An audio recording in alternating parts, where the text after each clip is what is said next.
Well, good morning. We're excited. Yeah, look at this. We're back. We're back. Yes. Welcome, viewers. Thanks for being with us again today. We've got an exciting show for you. We have a guest this week. So I'm going to let Andre do the honors and introduce our guest. Let's go, Andre.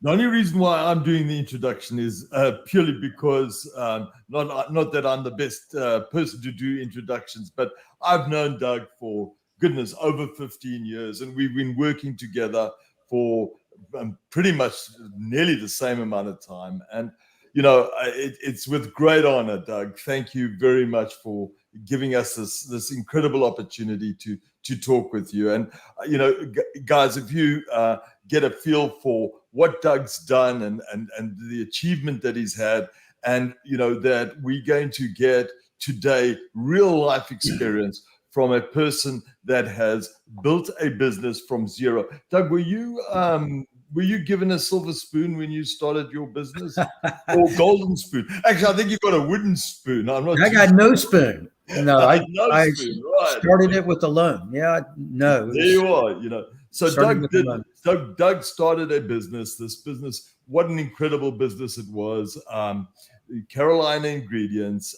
In 1990. Hey, Doug, was really the sort of the starting of Carolina Ingredients. And when you get to understand a little bit about what Doug's achieved now, you know, Carolina Ingredients essentially is an organization that delivered this premium quality, let's call it for everybody's understanding, spices to the industrial food market, right? And Doug, you can talk more about that. But you know, the incredible things that Doug did, he took this business, he delivered most probably close to double the industry average profitability with 15% growth on average during the period of time that Doug was the owner of this business. Doug subsequently built this business, sold this business for over $30 million to Mitsubishi organization. And, you know, so what an incredible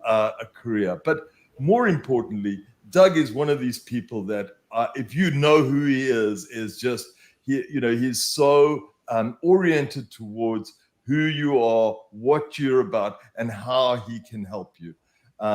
With no further ado, Doug, you know, what an incredible honor. Absolutely. What a guy you are. And we would love to I know it would take us a whole day just to even talk a little bit about what you've achieved. But to have this short period of time to help us understand some of the philosophies that you actually ingrained in your business, and hopefully you can help some of the audience that are on our show, all those hundreds of thousands of people. Thank you, Doug. Well, thank you. And I think you must have called my mom, because all those accolades would only come from her. So I greatly appreciate that. And yes, I owned a seasoning manufacturing company, which made seasoning blends for large food processors throughout the United States. So anything from snack foods like potato chips all the way into processed meats to what you find in the frozen food section. So that was our company in a nutshell. And, you know, we basically took off because we changed the premise. I had a defining moment where I realized I was the micromanager of the organization. And my book talks a little bit about that as the starting of the chapter of defining moments, where I realized I became that micromanager. As a result, and when I was told that, I reflected upon it for a week. In fact, I denied it. I said, no, that's not really true. But at the end of the day, it was true. And I changed everything I could to manage the company from a reverse standpoint of how I did it in the past. And in the past, it was fly by the seat of your pants. You didn't need processes. Things were common sense. You just did it. You placed the orders. But in the reality, we knew we were growing and we couldn't do it that way. And so we had to set up processes. And in order to do that, I had to change my management style to empower my senior leadership team.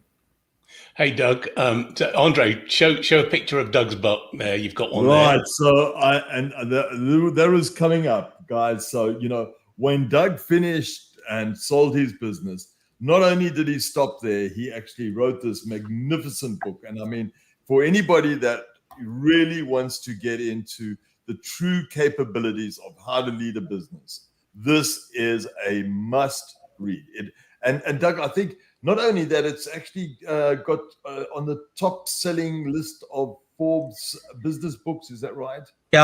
Amazon. Yeah. Amazon. Well, even better. Amazon. Absolutely. That's fantastic. Hey, there you are. Look, and Andre, I'm looking at the audience meter, and our ratings went up then because you had the book right in front of your face. So I don't know what that says, but but seriously, Doug.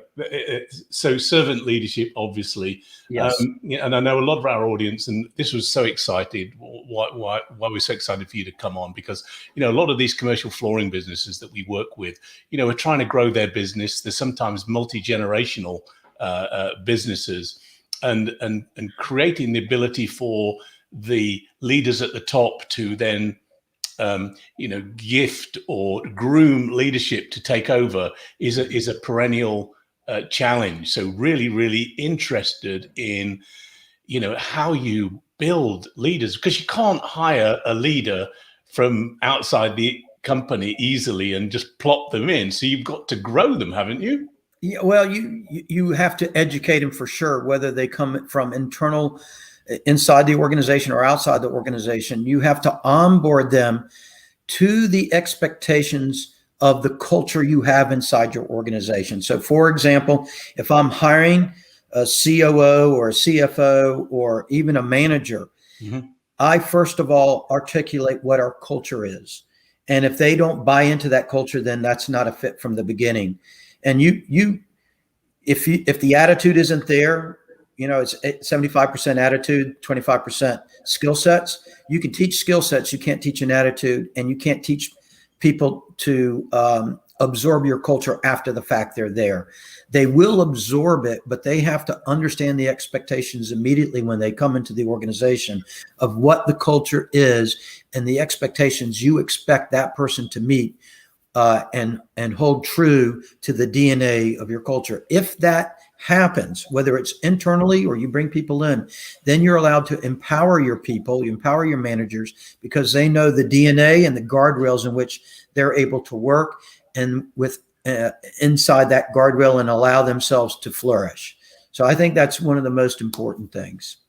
And that you must have said no to some very talented candidates, right? For sure, because they're not, it's like dating somebody, right? They have to fit an image or a style or your top 5 list, whatever you want to call it. And not everybody meets that. I mean, they can be the prettiest person or they can be whatever you want to call it, but the internal side of them may not meet the standards that you want. And so it really comes down to siphoning off people that aren't going to meet your standards and meet the culture of your organization.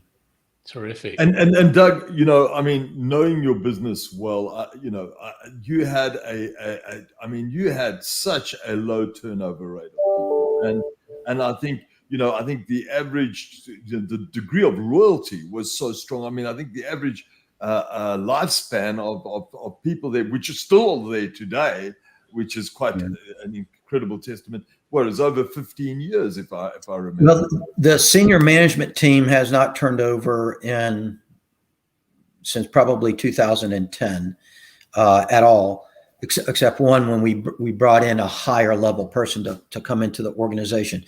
But the testament for me is the fact that every senior manager is still at the company and working now for Mitsubishi, and the culture is still the same.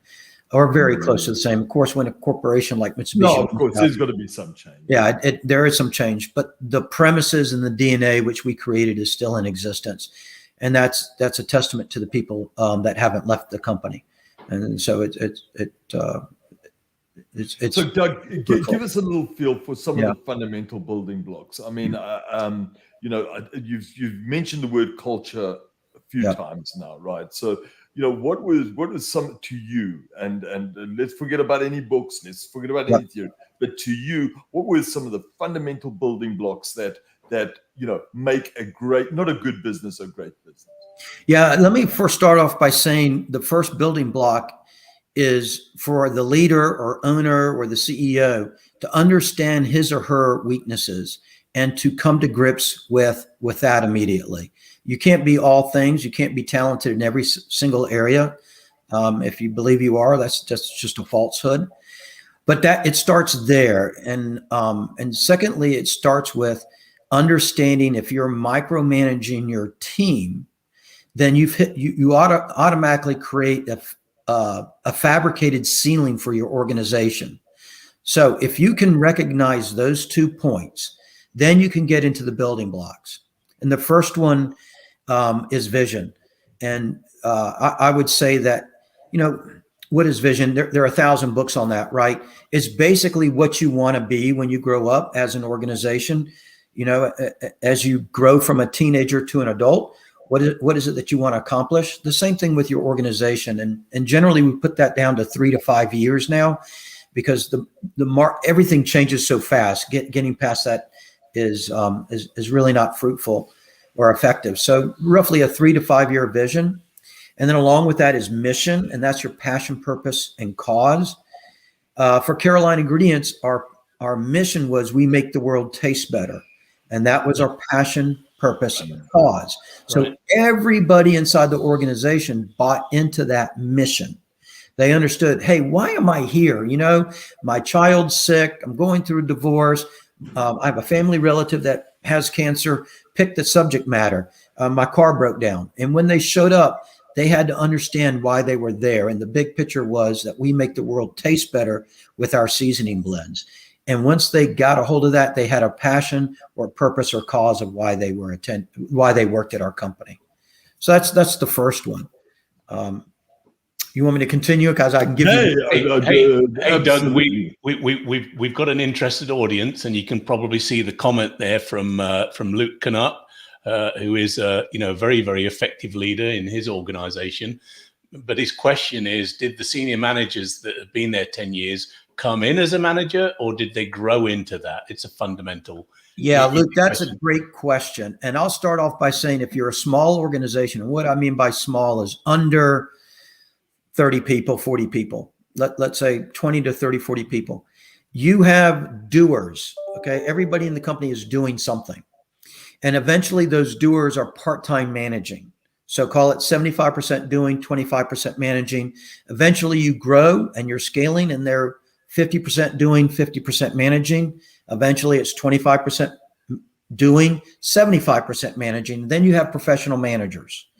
So to answer your question, there are some of our managers that were able to grow within the company and went from doing to managing, and were professional managers at the end of the day. Now, they needed training. I had to give them training. Sometimes I went to outside organizations to get that training. Sometimes it was with me, but mostly they had to get it.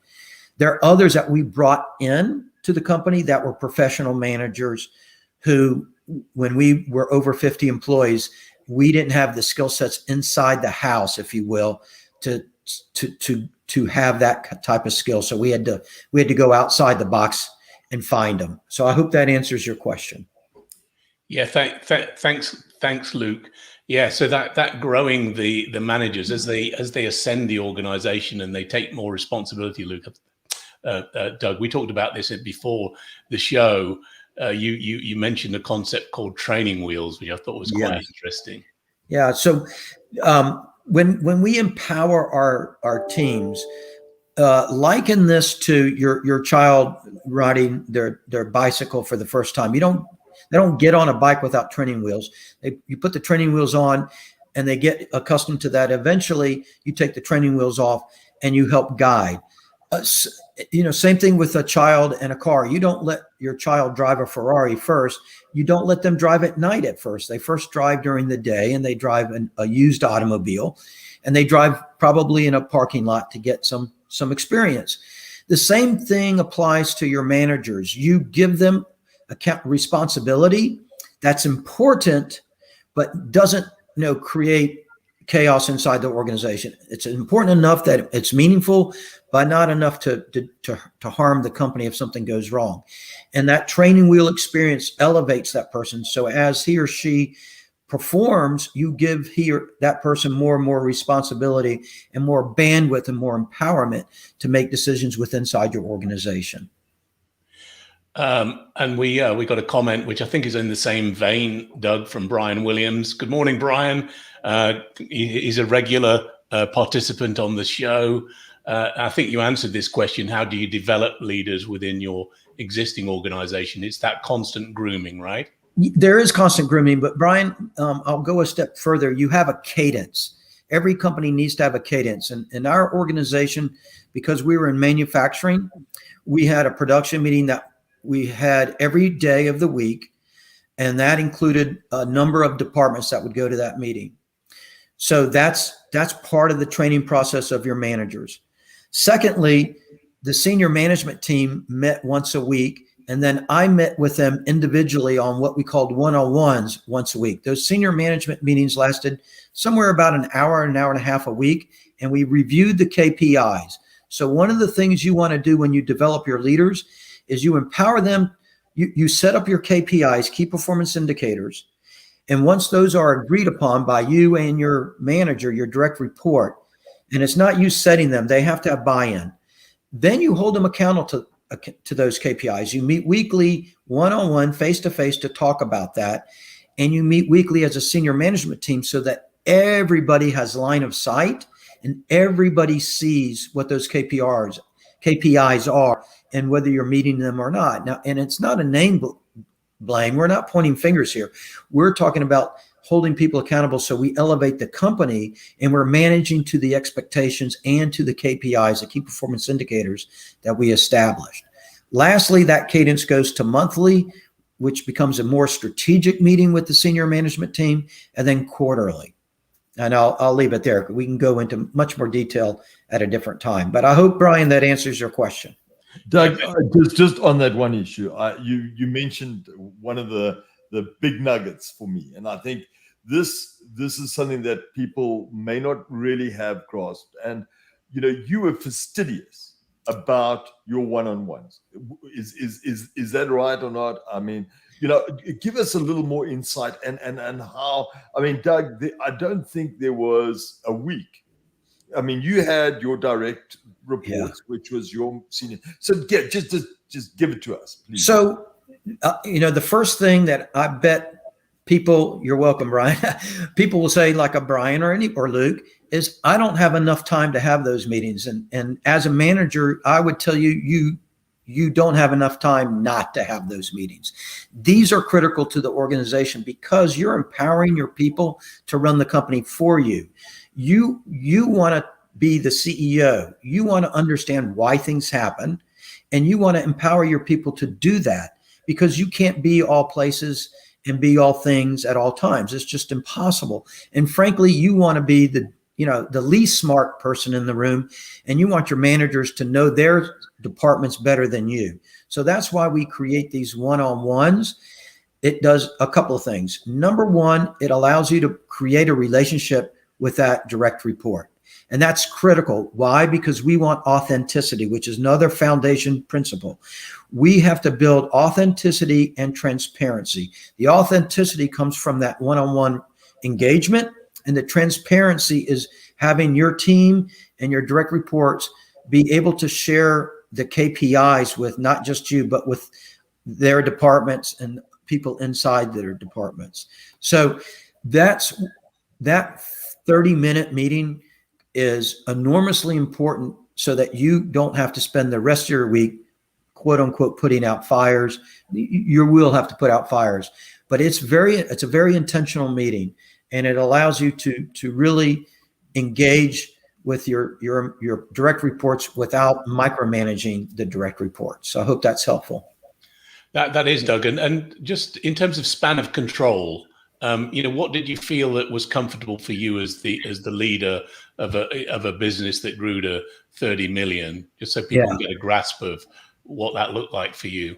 So back in the day, back in the early or mid 2000s, when I was managing it all, I mean, I was working 60 hours a week, right? And more. And I felt I had to be involved in everything. And that's called the hero complex. I call it the hero complex. You walk into the office and someone says, there's a fire, and you go, hey, I can solve it. I'm the hero. I know more than, my departmental manager over here. And you get involved. And not only do you usurp the responsibility of that department head, but you undermine it because you got involved when you really didn't need to.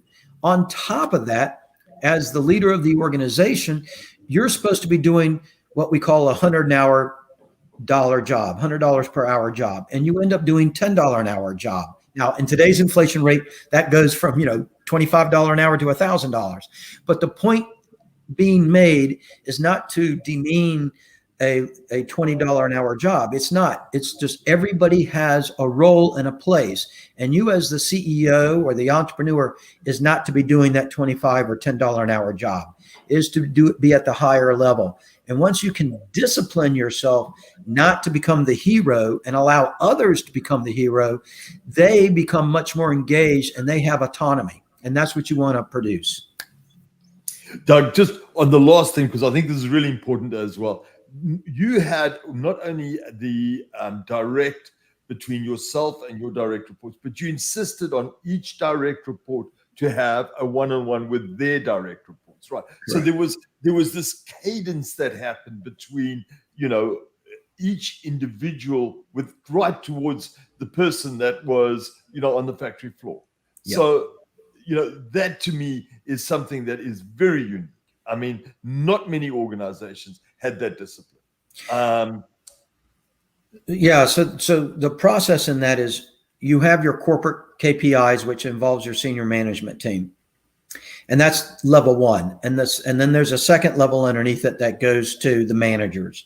And then the third level is beneath that goes to people, that are underneath those managers. So they have direct reports too. So if you have something like we want to increase sales by 15% this year and reduce our inventory by 5%, have an increase in inventory turns, you're going to need accounting, procurement, and supply chain involved in those factors, not just sales, right? You got to have sales involved in this increase of sales, but the other factors have to happen as well.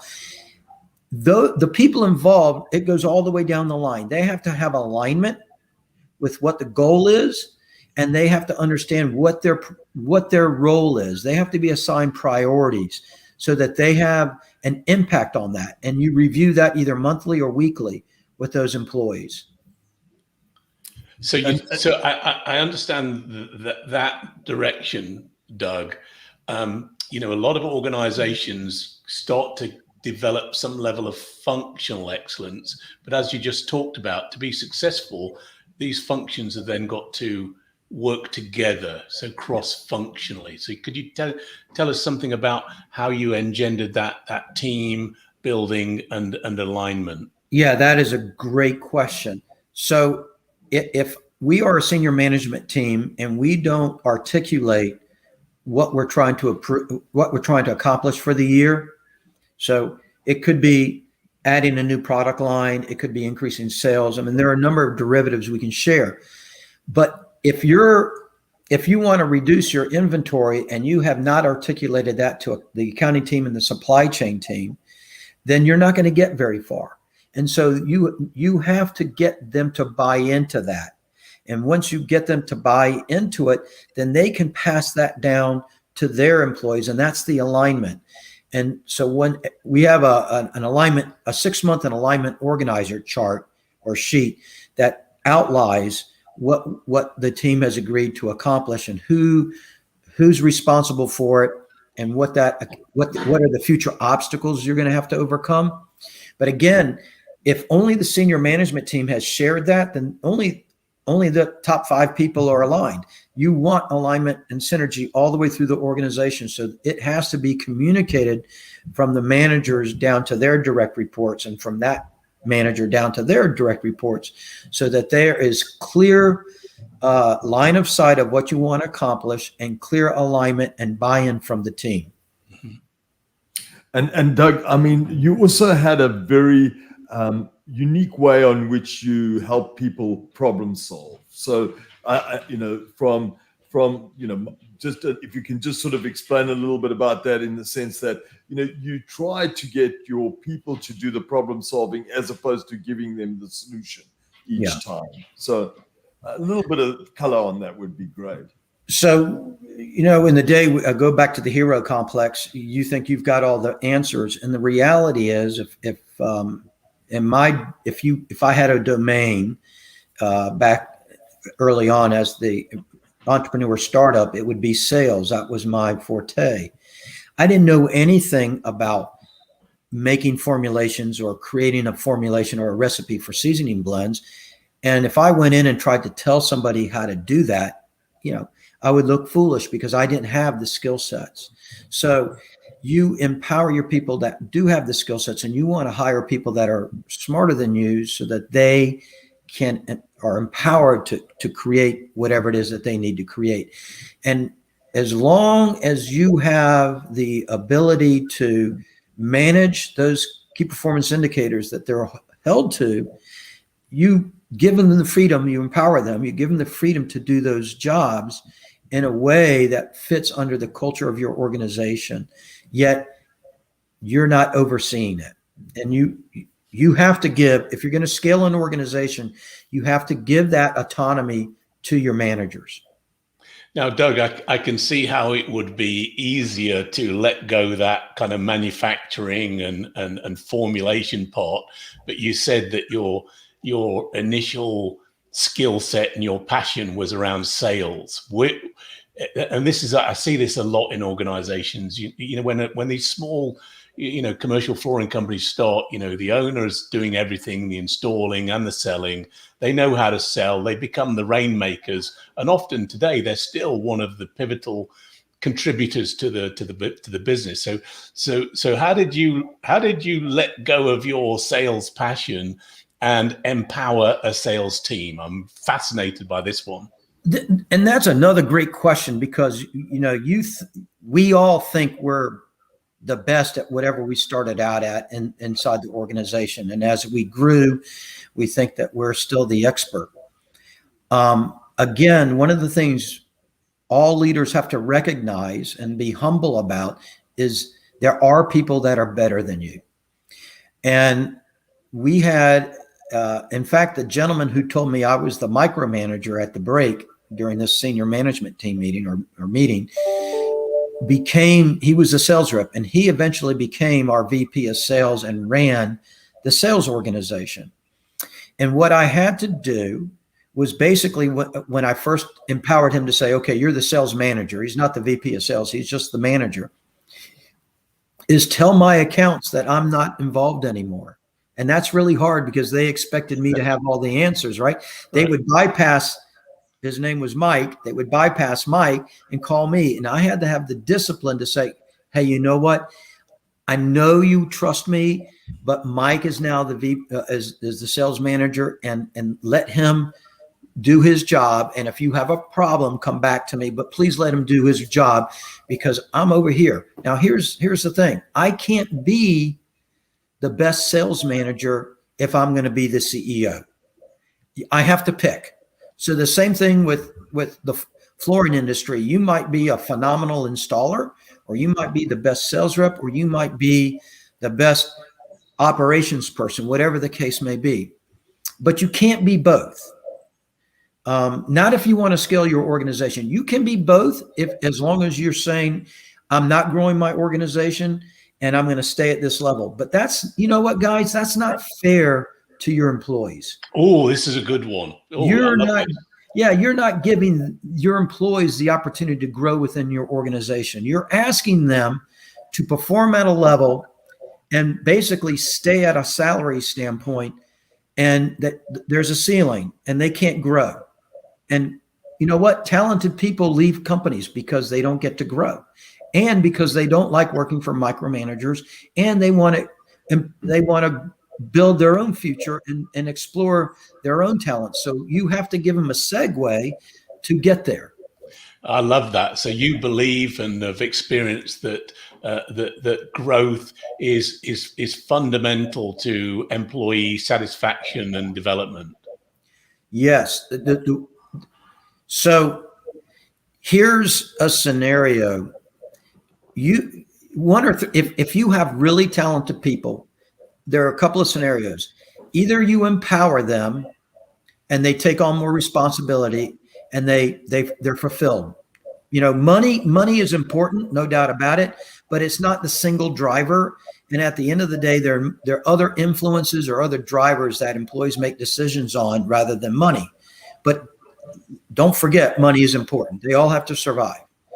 Number two, if you don't empower the employee, if you don't take your managers and train them and help them grow, one or two things happen. They leave because they're not fulfilled. Worse is they stay and they capitulate to you and they never grow. Oh, that's an interesting one. So now you have an employee who's not engaged. Mm-hmm. They're really disengaged. Right. They're there because you know what? They're in a good school district and the kids go to school, or the wife has a good job, or the husband has a good job, or the grandparents are next door. There are other factors that override the reason why they're there, and they just become disengaged employees. And Doug, to me, I mean, this is a big one, because the way you determined that was through your one-on-ones. I mean, I saw that so many times, and you had people that did get slightly disengaged for whatever reason. It could have been personal and so on. And that's why you knew, at least with the people that were close to you, you knew a lot about their, what's going on in their lives as well. I mean, I noticed that very strongly about you. You were interested, and you knew when to get that engagement level in a different place. I mean, you're a master at that. When you work with a team long enough, it's called EQ, emotional intelligence. You understand when someone's having a bad day or a bad week. We know that with our spouses. We know that with our children. We even know it with our best friends. We can pick up the phone, or we can get a friend to call us, and we know immediately the voice is telling us something. And we stop and we know. The same thing applies to your employees if you're a good leader. So if you can reach that, you reach a level of trust and authenticity that few managers or owners or entrepreneurs have within their organization. And as you know, when you have authenticity, you build trust and you build the loyalty factor. And when you build the loyalty factor, you're granted the mistake. You can make a mistake and you're giving, grace. You're given a free pass. As long as you're not a jerk about it, you have to apologize, but you're given the free pass that others won't be given. So that's all encompassing on those one-on-ones. Right. So one of the things that a lot of our clients struggle with is change and communicating change. What word would you have for, because people get comfortable, right? And change is uncomfortable sometimes. Yeah. Well, change is inevitable, right? And the hardest thing is to accept change, because it's hard, and that means it requires extra work, and we don't want to do that. But if we don't change, if we don't tweak the systems, pivot, understand what our customer base looks like today versus 3 years from now, the market will do it for us. And when the market does it for us, guess what? We lose revenue stream, we lose margins, because now we're having to say we're a Me Too organization, and we forget our differentiator. And if we don't understand what our differentiator is, how do we communicate that to our customer base? So you don't need to do this every 6 months, but on an annualized basis, you need to sit down as a senior management team and understand what differentiates you from your from your competitors. How do you stand out? And change, if you aren't proactive in the change, you will be reactive in the change, or you lose. You can never stay the same. Right. Very interesting.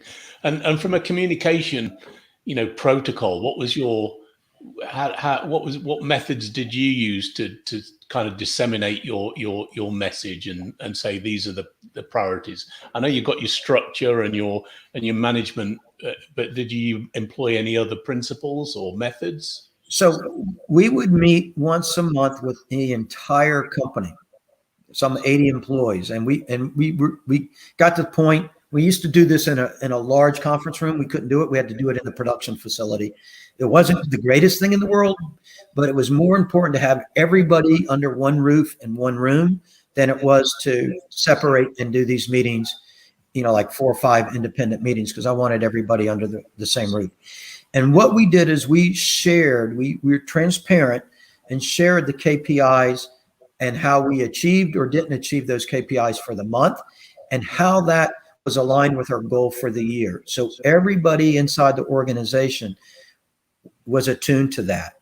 Mm-hmm. Secondly, we went over the vision every month of the organization, the mission of the organization, and our core culture values. And we always asked our employees to give examples of people performing those core culture values. So that was our way of disseminating the information down line and keeping it line of sight in a consistent basis. It wasn't just a manager telling them that information. It was on the screen in front of 80 employees for everybody to see. And we kind of lifted the kimono, if you will. Everything had to be transparent. Doug, can I give you a test? Sure. Oh, I know what you're going to ask me. Are you ready? I hope so. Can you remember the core cultures that you developed for Carolina Ingredients? Yeah, I knew you were going to ask me that. First of all, we start off with we're passionate about creating value. And what a beautiful culture. And that was number one. We had to be passionate. Number two was building partnerships. When we said we were building partnerships, we were building partners not just with our customer base, our vendors, but our internal departments. So that was what building partnerships was about. Innovative solutions to solving problems was another one. And going back to what Andre said earlier, it wasn't just enough to say, okay, Mr. Customer, your product's going to be late. It was, Mr. Customer, your product is going to be late, but this is what we're doing to solve the situation, trying to get it to you earlier. Case in point. Growth through technology was another important factor or core culture, that you couldn't just rely on yesterday's methods. You had to incorporate technology today to continue to differentiate yourself and make yourself unique in your industry and relevant in your industry. We were a sustainable company. We had solar panels, and so optimizing sustainability was one of our core cultures, where we tried to be energy efficient and be good to environment, Mother Earth, if you will. And then lastly, we're only as good as a value you create. We're only as good as the value you create, meaning everybody can do everything right, and we ship the product to the wrong address, right? Or we did everything right, but we, instead of entering the order as 10,000 pounds, we entered it as 1,000 pounds. So as long as we all recognized that we were interdependent on everybody inside the company, and that every employee was important. Every employee had a role inside the organization, and their value was important. And we were only as good as the value they brought to the table. And that's how we entered our core culture values. And what a meeting. I wish, I'm just sort of thinking today, and maybe I can, there were some of those meetings that we actually videoed. And I mean, just to because for people that haven't actually lived it, right, it's very difficult to visualize. And, the ability to see how every single person was so involved in these core cultures and the nominations. I mean, Doug used to go through, I mean, how many nominations? I mean, every single month there must have been. We would get well north of 100 nominations. And it would, again, this is one of the number one responsibilities of a CEO. I mean, we all think it's manage profits and grow sales and create the vision. Those are all important. Nothing, in my opinion, my humble opinion, is more important than the CEO being the torchbearer of the core culture. And here's why.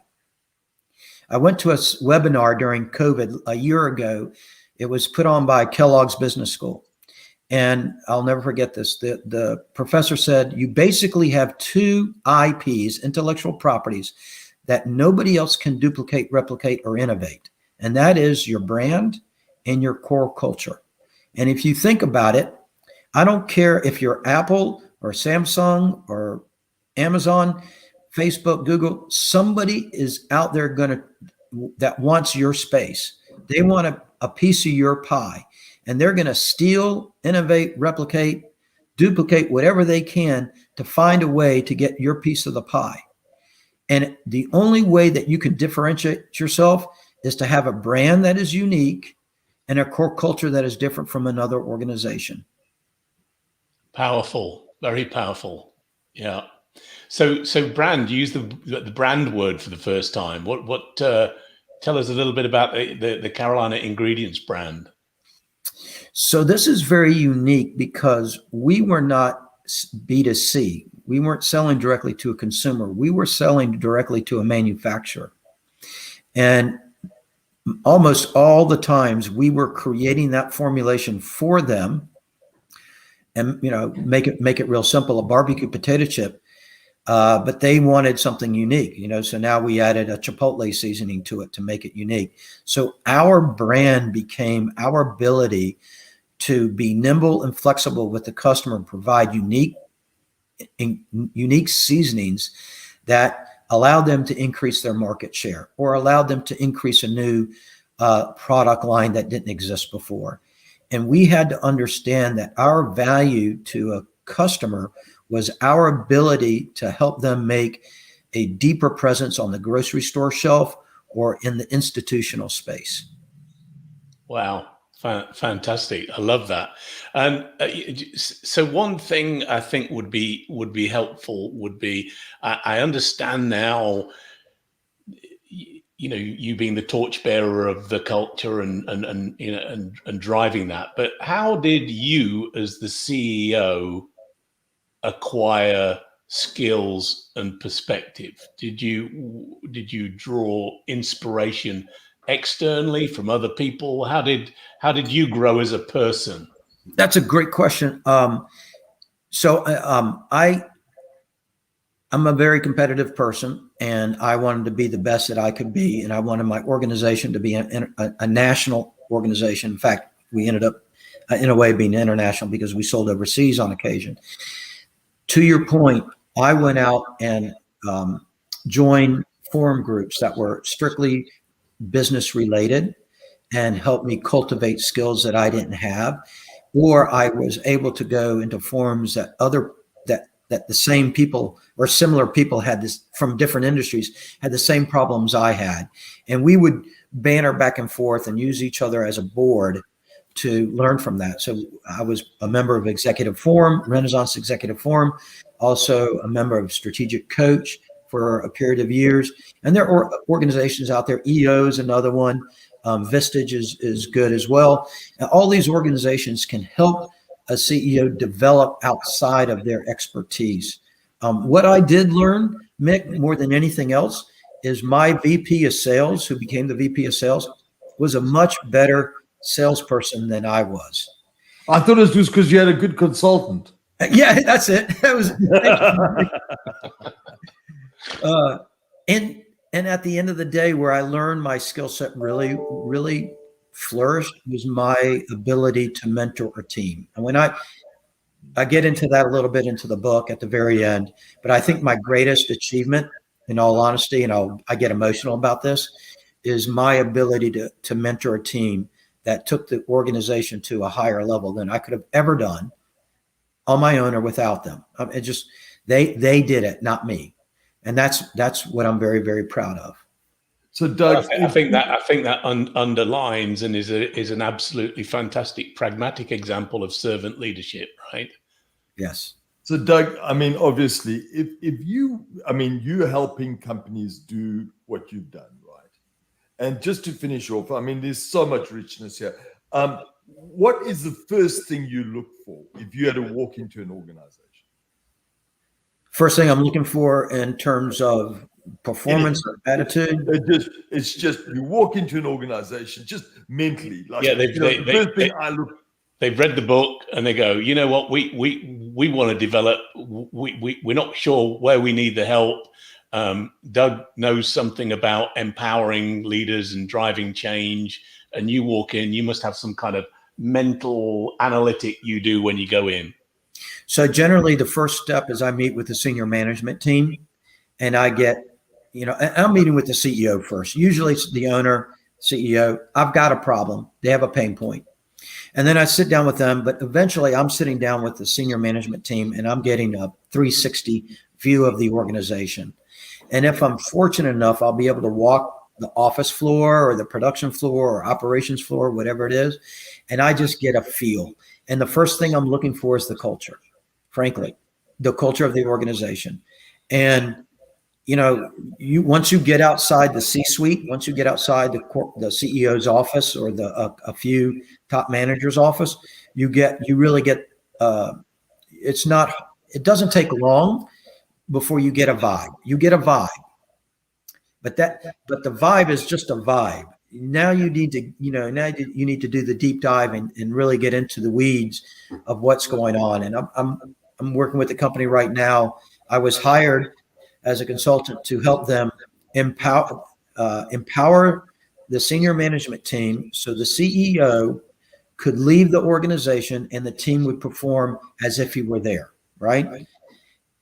So I'm doing that, and there's a culture problem. And so now I've been hired to fix the culture problem. And that's one of my. Could you say a little what's the culture problem? How does it manifest? Because I think it's a great ambition that many owners have. I would like to walk away for a month and go, sail around something and not have to worry about the business. It's a great ambition, and you hit this cultural barrier. What could you add some color commentary to that? Yeah, I can't. Even though the CEOs believes they've empowered the senior management team, that really hasn't happened. Number two is there's silo mentality thinking in departments. And so they're not working cohesively, they're working independently. And so therefore you can't be effective. You can be good, but you can't be top-notch effective when there's silo mentality inside of an organization or side of a department. So those are the two critical stages. And what's led to some turnover is they took a brand new piece of business and they thought they could handle it. And what they've learned is they didn't have this internal skill sets to get that job done. And it's put an enormous stress on the employees that are doing the work. And they're going to learn from this. They'll learn great, and they'll become a better company because of it. But now all that culture that was kind of sitting on the surface, if you will, has now bubbled over like a volcano, because the skin has been, that callus has been rubbed off. It's been burned off, and there's raw skin. Yeah. If I could use the analogy. Yeah. So these employees are just worn. The most perfect culture is as long as you can blame somebody, you're good. Yeah, that's a culture that doesn't work too well. And the first blame needs to go, first of all, starts at the very top. The CEO or the entrepreneur has to recognize that, if there are problems, it starts there, and they need to look internally first.